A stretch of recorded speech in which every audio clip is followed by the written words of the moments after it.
Hey guys, Chris Wall here from Japan Koi Co again. Today we've got a tutorial about a subject that is pretty hot at the moment, and that is growing. How to maximize growth with your koi, and how to get the most out of your food, your filter system, and yeah, ultimately get the best out of your fish. So I've got 5 top tips for you today, and yeah, I'm going to go through them. Okay, so top tip number 1, this might sound like a bit of an obvious one, but temperature. We've got to hit those peak temperature ranges to ensure that we can get the maximum amount of feed into the fish, and the fish can metabolize and generate mass. So the ideal temperature range is, mid to upper 20s. You've got to balance your oxygen levels at that rate. Naturally, the correlation of temperature and oxygen, they have an ever decreasing correlation. So you need to make sure you keep oxygen levels up. You need to make sure that the feed that's going in is suitable for the volume, for the temperature that you're running the pond at. So at sort of 18, 20 degrees, we're moving into growth territory. 20 to 22 degrees, yeah, we're getting there. And then when we start hitting that sort of 20 to 25, 26 sort of point mark, yeah, we're rocking and rolling, and we're in absolute optimum conditions. So making sure we try and hit that special Goldilocks zone can be tricky, particularly in the UK. So what I see a lot of people doing is heating in the winter to try and get it up to sort of 14, 15 degrees, and you're in a zone where you're not, although the fish are active, they're feeding, maybe some growth, you're not maximizing your season. So flip it on its head, heat in the summer, try and go from an ambient temperature of maybe 19, 20 degrees, raise it that extra few degrees to hit that golden mark. So that's one thing that you can do to control that metric very easily, and it's probably going to save you a few quid as well.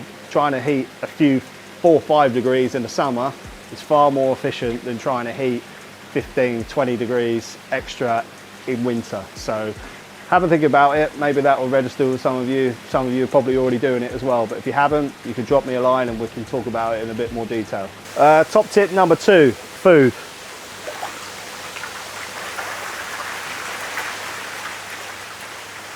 Now, it sounds really obvious. You are what you eat, and the food, the nutrition, the value of the food is imperative. Once you hit that temperature mark, very close, if not equal, is the food that you're putting in the fish. Maximizing the amount of food in terms of the volume that goes in for your temperature range is crucial.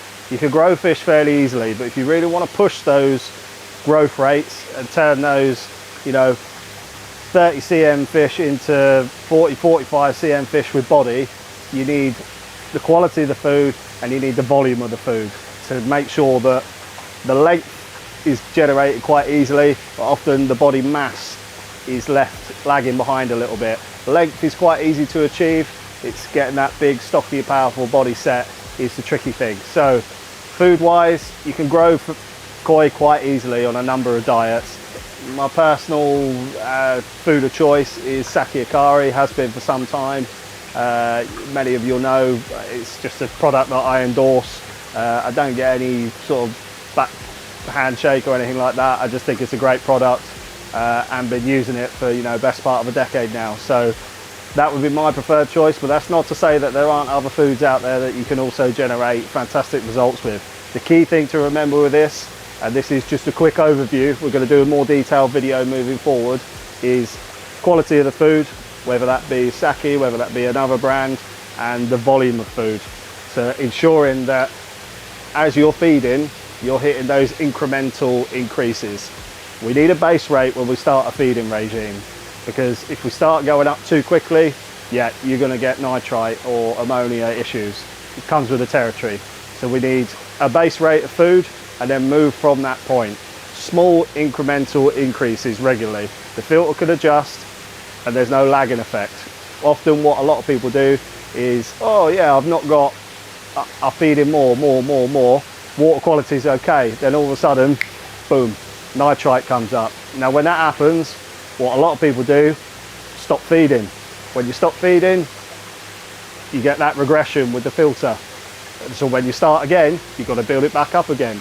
So typically what a lot of people that are struggling with growing fish, their season looks a little bit like this. And the trouble is, you never get into that rhythm. And every time the fish are getting bigger, To keep growing them bigger pro rata, they need more food. It's a very simple equation.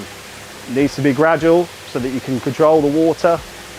And yeah, that's the science behind it. It's nothing too clever. Tip number 3, so when you're raising fish, we want to try as best as we can to keep the size range within a few sort of inches of each other.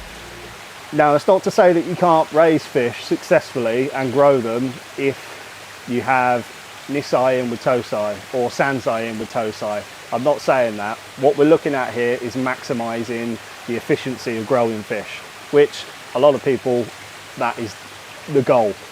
So raising fish of the same size is quite an important feature.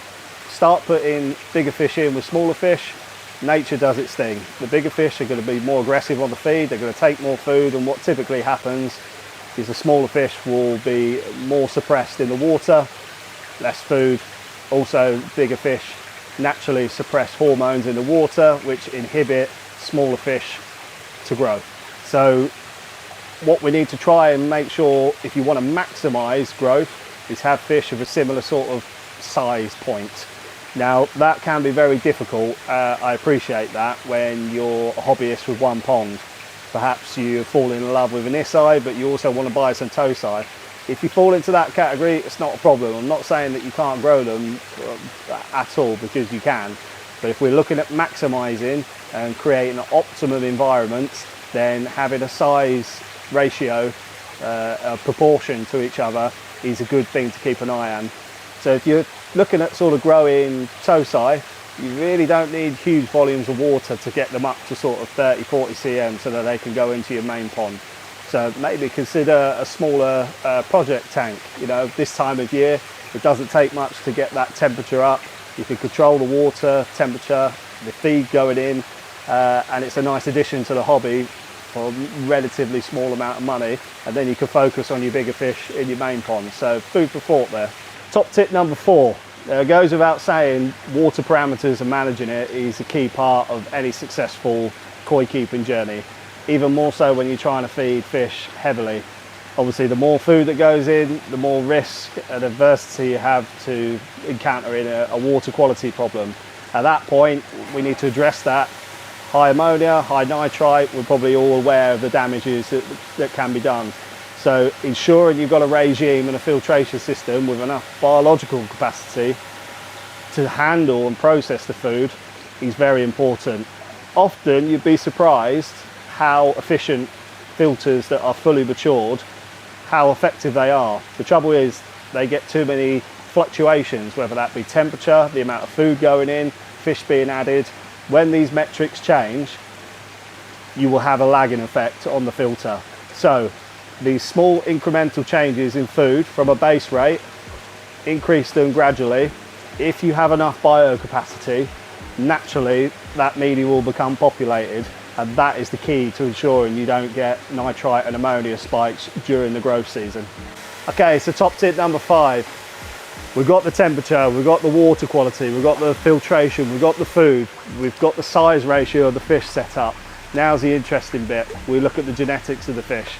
Now, it's not the be all and end all, but there is a reason why the likes of Sakai, Denichi, etc., the fish get to the size that they do.